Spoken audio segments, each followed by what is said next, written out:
5월 24일 토요일 말씀으로 시작하는 아침입니다. 기도하시겠습니다.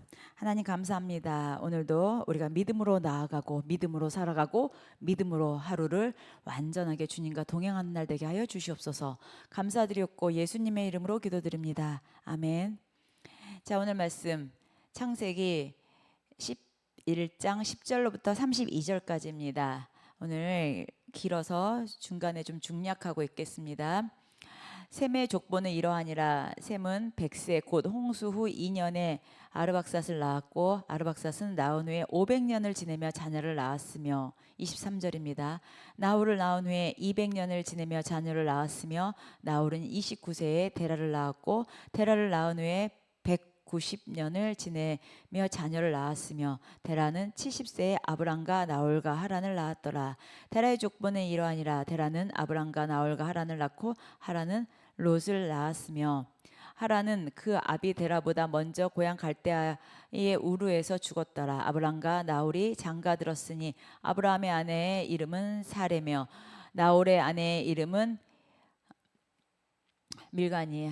하란의 딸이요 하란을 밀가의 아버지이며 또 이스가의 아버지더라. 사레는 임신하지 못함으로 자식이 없었더라. 데라가 그 아들 아브람과 하란의 아들인 그의 손자 롯과 그의 며느리 아브라함의 아내 사레를 데리고 갈대아인의 우르를 떠나 가나안 땅으로 가고자 하더니 하란에 이르러 거기 거류하였으며 데라는 나이가 205세가 되어 하란에서 죽었더라. 아멘.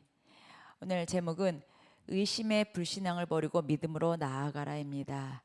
자, 의심의 불신앙을 버리고 믿음으로 나아가라. 자, 이제 성경을 우리가 보통 12시대로 나눠서 보고 있습니다. 자, 첫 번째가 창조시대죠. 그 다음이 족장시대입니다. 그래서 창조시대는 창세기 1장부터 11절까지이고요. 이제 족장 4명이 나옵니다. 아브라함, 그 다음에 이삭, 그 다음에 야곱, 요셉, 이렇게 4명의 족장이 나오는데 그게 창세기 12장부터 50장까지입니다. 그래서 오늘 이제 그 족장이 시작되기 바로 전 창조시대 마지막, 이제 타락 마지막 시대에 창조에서 마지막 시대로 오늘 볼 수 있습니다. 오늘 말씀을 통해서 이제 보면은요, 여기 이제 그 바벨탑 사건이 어떻게 보면 이제 건물이 아니라 하나님 앞에 그냥 그 대적하고 자기의 이름을 높이기 위하여 선 넘은 행동을 한 거잖아요. 이 건물을 짓기 위해서 얼마나 고도의 노력들이 필요했겠고 지도자도 있었겠고 거기에 이렇게 저렇게 지시하는 사람도 있었겠습니까? 우리도 그렇잖아요. 건물을 짓는데 보면은 흙을 나르는 사람도 있고 벽돌을 개는 사람도 있고 지붕 올리는 사람도 있고 또 거기에 이제 우리가 흔히 말하는 그 현장 소장님 이렇게 해라 저렇게 해라 하면서 또 이제 지시하고 도면을 보면서 또 필요한 자재를 주문해주고 하는 또 리더도 있습니다. 여기도 마찬가지로 단순하게 그 건물을 올리는 것이 얼마나 그 많은 건축 힘과 시간과 또 지혜가 필요했겠습니까? 이제 이런 상황에서 이제 할 때 보면은 사람들의 의견을 모아가지고 그 통솔력을 가지고서는 분명히 리더하는 사람이 있었습니다. 그 리더하는 사람이 이제 바로 우리가 잘 아는 그 니무롯이라는 사람이 있는데요. 그 사람이 이제 세상의 첫 용사라고 이제 여튼 이거에 대해서 좀 진두지휘했었던 리더였습니다. 이렇게 이제 바벨탑을 만들었고 이제 하나님은 우리의 이제 이런 욕심이 많은 인간의 속성을 다 아셨잖아요. 그리고 우리가 어려서부터 약한 존재들이고 우리가 나약한 사람들이라는 것을 주님은 너무 잘 아셨습니다. 하나님은 이런 인간 속성을 아시면서도 이제 예수님 때문에 그들에 대해서 이제 심판을 어떻게 보면 이제 그 유예하시면서 이제 기다려 주셨습니다. 지구상에 있는 그 바다를 홍수로 이제 바다로 이제 홍수를 일으키시면서 다시 심판과 또 구원으로 시작을 했지만 인간의 욕심과 죄로 인해서 어찌 보면은 정말 하나님이 많이 속상하시고 했겠지만 하나님 분명히 약속했잖아요. 우리에게 무지개를 보여주시면서 그 무지개가 하나님의 약속, 사랑, 말씀, 그 언약이었지 않았습니까? 그러면서 하나님은 우리에게 또 끊임없이 우리를 기대하고 우리를 다시 세워주고 우리를 다시 일어나게 해주셨습니다. 자, 오늘 말씀에서는 좀 중요한 족보가 나옵니다. 셈의 족보가 나옵니다. 여기 이제 11장 10절 26절에 보면 이제 셈의 계보가 나오는데요. 그 다음에 27절에서 또 32절까지는 이제 데라가 나옵니다. 데라가 누군지 아시죠? 그 아브라함의 아버지. 자, 근데 이제 셈의 족보는요 10장에서도 이미 소개했었습니다. 그렇죠? 근데 다른 시각으로 이제 바라보면서 이제 10장에서는 셈의 여러 아들들과 후손들이 이제 여러 지역에서 흩어 사는 것을 중심으로 기록했다면 오늘 그 말씀 11장 그 10절에서 26절까지는 셈으로부터 데라까지 한 명씩 대표하는 사람들을 다 기록했습니다. 그러니까 셈의 계보에 대해서 설명하신 거예요. 그러니까 여기에 나온 셈의 후손들은 아담의 족보와 좀 크게 다르지 않는데요. 셈의 후손들이 하는 일이 하나밖에 없습니다. 뭐냐면 낳고밖에 없습니다. 셈은 뭐 아르바삭을 낳는 사명이 가장 크다. 셈의 나머지 자손들은 아예 이름조차 이제 거론되지도 않았지만 여튼 뭐 아르바삭은 셀라를 낳는 일 또 가장 잘한 일로 나오고 하면서 계속 이제 11장 10절부터 마지막 절까지 나코가 계속 반복되면서 나옵니다. 그러니까는 여기 이들이 한 일은 나코예요. 진짜 번성이죠.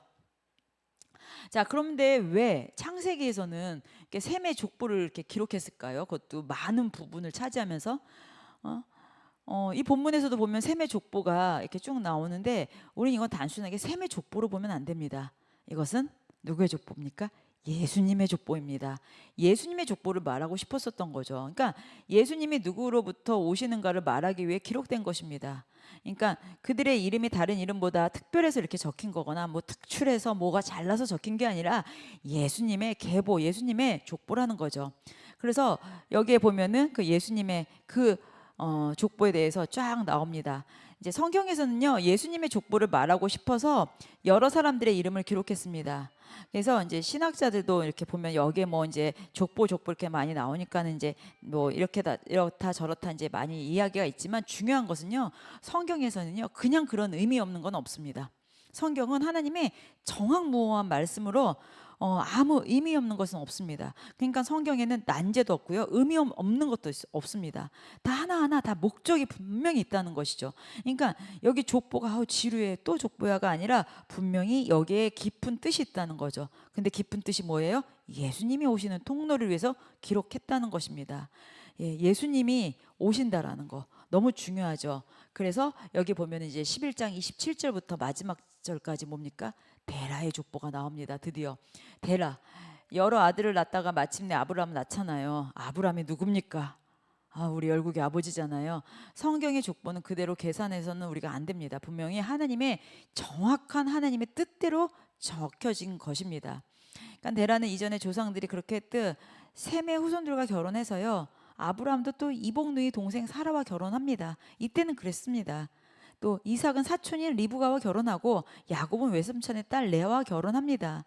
그러면서 이제 쭉 그렇게 이제 그 족보들이 나오는데 여기 12장 이후부터는요, 하나님께서 이제 족장, 첫 번째 족장 누구? 아브라함을 선택하셔서 한민족을 이루어 가시는 역사에 대한 계시입니다. 셈이나 데라 등 많은 사람들이 열심히 자손을 낳다가 이제 아브라함까지 이르렀습니다. 이제 이들은 인간으로서 할 수 있는 가장 위대한 일을 감당하게 되는 거죠. 이제 그들의 삶은 비록 성경에 어떻게 보면은 한두 줄밖에 간단하게 나옵니다. 짧게 나옵니다. 그러나 그 누구보다도 하나님의 복을 받은 인생이라고 말할 수가 있습니다. 여기 성경의 핵심입니다. 예수 그리스도의 오실 길을 내시고 예수 그리스도의 오실 그 통로를 만들고 예수 그리스도의 오실 일을 예비하셨다라는 것이 우리가 창세기부터 우리가 죄가 들어오면서부터 우리가 계속 볼 수 있는 말씀입니다.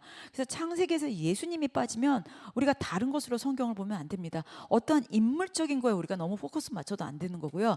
다 그 조연들입니다. 진짜 주연은 누굽니까? 구원자 되시는 예수님입니다. 예수님께서 오실 길을 예비하시기 위하여, 예수님께서 우리를 구원하시기 위하여, 예수님께서 우리를 하나님의 나라로 옮기게 하기 위하여 이 길을 내시고 오셨기 때문에 성경에는 의미 없는 어떠한 한 절, 한 단어도 없고요. 성경에는 또 어떠한 난제도 없습니다. 그 우리의 정확하신 정확무와 하나님의 정말 계시된 약속의 말씀이기 때문입니다. 우리 이렇게 오늘까지 창세기 1장부터 11장 창조 시대, 창조, 타락, 구원까지 이르는 우리 대장정의 그 11장까지의 말씀을 마칩니다. 우리 오늘 말씀 기억하시면서 우리가 이제 믿음으로 새롭게 일어나시는 날 되시기를 예수님의 이름으로 축복합니다. 기도하시겠습니다. 만군의 여호와 하나님 감사합니다. 이제 예수님께서 오실 길을 여셨고 인도하시고 그 통로대로 우리를 사용해 주셨습니다. 성경에서 우리가 성경이 보여주는 눈이 열리게 하여 주시었고 말씀이 일어나는 눈이 있게 하여 주시었고 말씀이 새겨지는 가슴이 움직이게 하여 주시옵소서. 그냥 글로 눈으로 귀로 입으로 성경을 읽는 것이 아니라 내 심장을 찔러 쪼개고 관절과 골수까지 찔러서 내 마음에 새겨지는 말씀으로 살아서 움직여지는 예수님의 구원의 메시지를 알아차리게 하여 주시옵소서. 영적으로 민감하게 하여 주시옵소서. 오늘도 귀하고 복된 날 주 안에서 감사드렸고 예수님의 이름으로 기도드립니다. 아멘. 오늘도 주 안에서 기쁘고 승리한 날 되시기를 예수님의 이름으로 축복합니다.